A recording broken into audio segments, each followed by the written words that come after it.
নমস্কার বন্ধুরা, বাসবিজ ফুড মন্ত্রে আপনাদের স্বাগত জানাই। আজকে একদম অনুষ্ঠান বাড়ির মতন একটা চিংড়ি রান্না আপনাদের সামনে নিয়ে এসেছি। তো পটল চিংড়ি তো আপনারা অনেকেই বাড়িতে তৈরি করেন, তবে আমি যেভাবে তৈরি করছি এইভাবে যদি তৈরি করেন দেখবেন খেতে একদম অনুষ্ঠান বাড়ির মতন হবে। তো তার জন্য ডুমো ডুমো করে পটলগুলো কতগুলো কেটে নিয়েছি। এবার পটলটা কড়াতে অল্প তেল দিয়ে বেশ লাল লাল করে ভেজে নিলাম। বেশ লাল লাল করেই কিন্তু ভাজতে হবে বন্ধুরা। যখন দেখবেন বেশ দুপাশি লাল হয়ে গেছে তখন ওটা একটা বলে আমি তুলে নিলাম। এরপর যে অল্প আলু কেটে রেখেছিলাম ডুমো ডুমো করে, সেটাও বেশ লাল লাল করে ভেজে তুলে নিতে হবে। এবার যে কড়ার তেলটা থাকবে তার মধ্যে আগে থেকে ম্যারিনেট করে রাখা চিংড়িগুলো নুন হলুদ দিয়ে যে ম্যারিনেট করে রেখেছিলাম সেই চিংড়িগুলো অল্প করে ভেজে নিতে হবে, এই হাফ মিনিটের মতন, কারণ বেশি ভাজলে চিংড়ি কিন্তু শক্ত হয়ে যাবে। যাই হোক, আমার চিংড়ি ভাজাও প্রায় হয়ে এসছে। এবার চিংড়িগুলোও আমি তুলে নিলাম। এরপর যে তেলটা রইল ওটাতে আমি কিছু ফোড়ন দেবো। আমি দিলাম একটা শুকনো লঙ্কা আর একটা তেজপাতা। এরপর এর মধ্যে দিয়ে দিলাম বেটে রাখা পেঁয়াজের পেস্ট। পেঁয়াজের পেস্টটা একটু দিয়ে দিলাম, একটু নাড়াচাড়া করলাম, তারপরে দিলাম একটু আদা বাটা, একটু রসুন বাটা। এরপরে দিলাম একটা টমেটো কুচি করে। টমেটোটা যাতে নরম হয় ওই জন্য দিয়ে দিলাম একটু নুন। নুন দিয়ে এই মশলাটা কষতে হবে।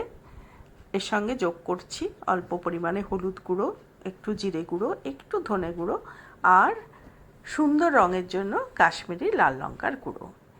এবার একটু জল দিয়ে ওটা মাখিয়ে ঢাকা দিয়ে দিলাম। এবার একটা মিক্সিং বলে আমি নিয়েছি 2 চামচ নারকেল কোড়া, তার মধ্যে নিয়ে নিচ্ছি 2 চামচ পোস্ত এবং 3টে কাঁচা লঙ্কা। এটা একটা পেস্ট বানাবো। এই পেস্টটার জন্যই কিন্তু অনুষ্ঠান বাড়ির রান্নার মতনই এই রান্নাটা হবে।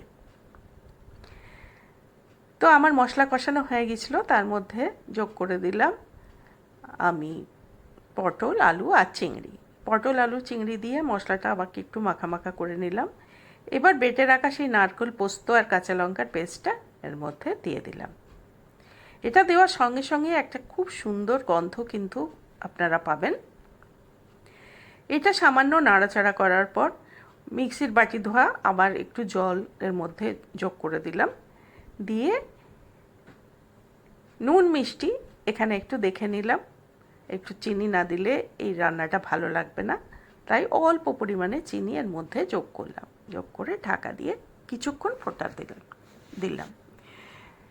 কিছুক্ষণ পরে খুলে দেখলাম হ্যাঁ, পটল আলু সেদ্ধ হয়ে গেছে। তখন 1 চামচ ঘি ওর মধ্যে যোগ করে দিলাম। এই ঘিটা দিলে নারকেলের সঙ্গে খুব সুন্দর একটা গন্ধ কিন্তু আসে।